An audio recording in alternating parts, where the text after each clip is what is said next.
নমস্কাৰ সকলোকে স্বাগতম জনাইছোঁ মোৰ ইউটিউব চেনেললৈকে।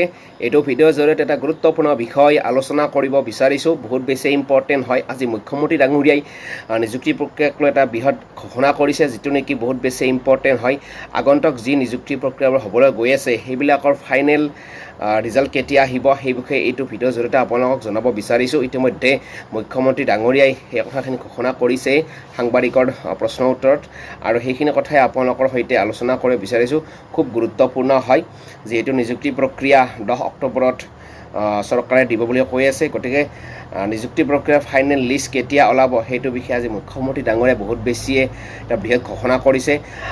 হয়তো তেনেকুৱা হ'লে এটা অসমত নিযুক্তি প্ৰক্ৰিয়াৰ বৃহৎ সাল সলনি হ'বলৈ গৈ আছে, অৰ্থাৎ এটি নতুনত্ব হ'বলৈ গৈ আছে, যিটো নেকি মুখ্যমন্ত্ৰী ডাঙৰীয়াই নিজ মুখেৰে আজি প্ৰকাশ কৰিছে। গতিকে সেইটো হয়তো হ'বলৈ গৈ আছে। গতিকে সেই কথাখিনি আপোনালোকক জনাব বিচাৰিছোঁ।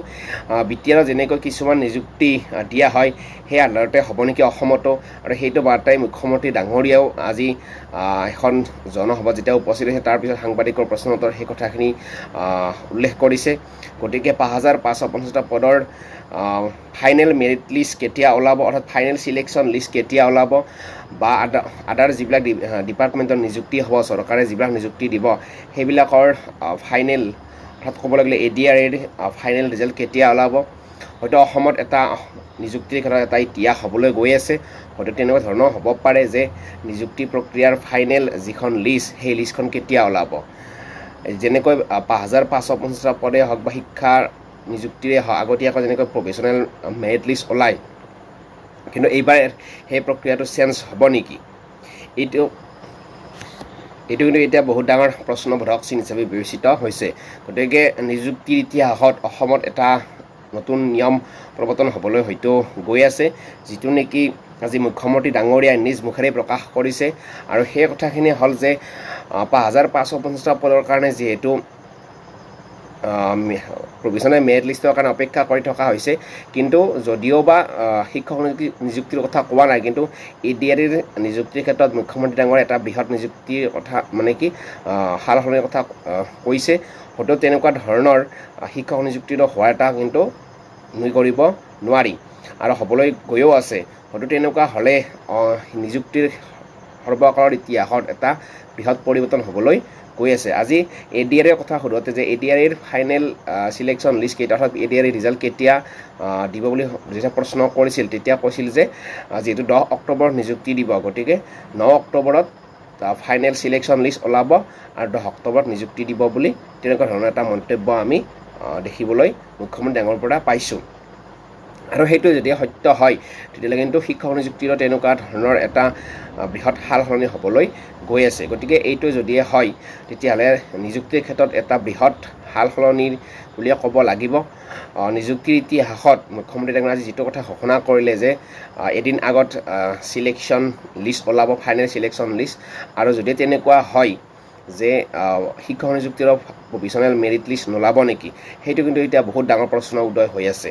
আৰু মুখ্যমন্ত্ৰী ডাঙৰীয়াই যিহেতু কৈছে যে এপইণ্টমেণ্টৰ আগদিনাখনেই কি ওলাব, চিলেকশ্যন লিষ্ট ওলাব, আৰু যাতে কোনেও কেছ কোৰ্টত যাব নোৱাৰে, সেই কথাখিনি মুখ্যমন্ত্ৰী ডাঙৰীয়াই কৈছে। আৰু সেইটো হ'লে কিন্তু এটা ভাল হয় যে আজিকালি যিহেতু কোৰ্টত বিচাৰাধীন বহুত বেছিয়ে হয়, গতিকে নিযুক্তিৰ এদিনাখন আগতে যদি দিয়ে তেতিয়াহ'লে কিন্তু বহুত এটা ভাল পদক্ষেপ বুলি আমি ক'ব পাৰোঁ। যেনেকৈ BTR-ত আজি merit list, final merit list ওলাই যায়, অৰ্থাৎ ফাইনেল চিলেকশ্যন লিষ্ট ওলাই যায়, আৰু অহা কাইলৈ কি হয় নিযুক্তি দি দিয়ে, অৰ্থাৎ মাজত বেছি সময় নাথাকে। গতিকে এনেকুৱা ধৰণৰ হ'লে অসমৰো সৰ্বকালৰ ইতিহাসত এটা নতুন নিয়ম প্ৰৱৰ্তন হ'বলৈ গৈ আছে বুলি আশা কৰিব পাৰি। কিন্তু যিহেতু মুখ্যমন্ত্ৰী ডাঙৰীয়াক ADR-ৰ কথা সুধিছিল, শিক্ষাৰ ক্ষেত্ৰত নকলেও কিন্তু সেইটোও শিক্ষাৰ ক্ষেত্ৰতো হৈ যোৱাও এটা চান্স আছে। গতিকে সকলোকে জনাব বিচাৰিছোঁ, আজি মুখ্যমন্ত্ৰী ডাঙৰীয়াই যিটো কথা ঘোষণা কৰিলে, কিন্তু এটা খুব গুৰুত্বপূৰ্ণ কথা ঘোষণা কৰিলে যে অক্টোবৰ 10 তাৰিখে নিযুক্তি দিব, কিন্তু তাৰ এদিন আগতে কি ওলাব, ফাইনেল লিষ্ট ওলাব, হয়তো প্ৰভিজনেল মেৰিট লিষ্ট নোলাব পাৰে। গতিকে সময়লৈ অপেক্ষা কৰিব লাগিব। আজি মুখ্যমন্ত্ৰী ডাঙৰীয়াই যিহেতু কৈছে শিক্ষাৰ ক্ষেত্ৰত কিন্তু সলনি হোৱাৰ সম্ভাৱনা আছে। ADR-ত যদিহে সলনি হয় যে 10 তাৰিখে নিযুক্তি দিব, 9 তাৰিখে ফাইনেল চিলেকশ্যন লিষ্ট ওলাব, যদি তেনেকুৱা হয় হয়তো ৫,৫৫০টা পদৰ কাৰণে যিসকল প্ৰাৰ্থী অপেক্ষা কৰে তেওঁলোকৰো কিন্তু ফাইনেল লিষ্টখনে ওলোৱাৰ এটা চান্স আছে বুলি আমি অনুমান কৰিব পাৰিছোঁ গতিকে এইটোৱে যদি হয় তেতিয়াহ'লে অসমৰ ইতিহাসত নিযুক্তিৰ ক্ষেত্ৰত এটা সৰ্ববৃহৎ সালসলনি হ'বলৈ গৈ আছে গতিকে সময়লৈ অপেক্ষা কৰিব লাগিব কি হয় যে এইটো 5550টা পদৰ প্ৰভিজনেল মেৰিট লিষ্টৰ কাৰণে অপেক্ষা কৰি থকা হৈছে কিন্তু অৱশেষত ক'বলৈ গ'লে এইটো নহ'বও পাৰে ফাইনেল লিষ্টখনে শেষৰ লিষ্ট হ'ব পাৰে আৰু সেইটোলৈ কিন্তু সময় আছে আৰু সেইটো হ'বলৈ কিন্তু বেছি টাইম নালাগিব পাৰে গতিকে সকলোকে আমি জনাব বিচাৰিছোঁ যে অসমৰ নিযুক্তিৰ ইতিহাসত এটা সাল সলনি হোৱাৰ বৃহৎ আমি অনুমান কৰিছোঁ আজি মুখ্যমন্ত্ৰী ডাঙৰীয়াৰ বক্তব্যৰ ফালৰ পৰা গতিকে যিসকল প্ৰাৰ্থীয়ে 5550টা পদৰ প্ৰভিজনেল মেৰিট লিষ্টৰ কাৰণে অপেক্ষা কৰি আছে হয়তো প্ৰভিজনেল মেৰিট লিষ্ট নোলাব পাৰে হয়তো ডাইৰেক্ট ফাইনেল লিষ্ট উলিয়াই দিব পাৰে 9 অক্টোবৰ বা 8 অক্টোবৰত গতিকে সময়লৈ অপেক্ষা কৰিব লাগিব ভিডিঅ'টো চাই কেনে বোলে কমেণ্ট কৰিব আৰু শ্বেয়াৰ কৰিবলৈ নাপাহৰিব ধন্যবাদ জয় অসম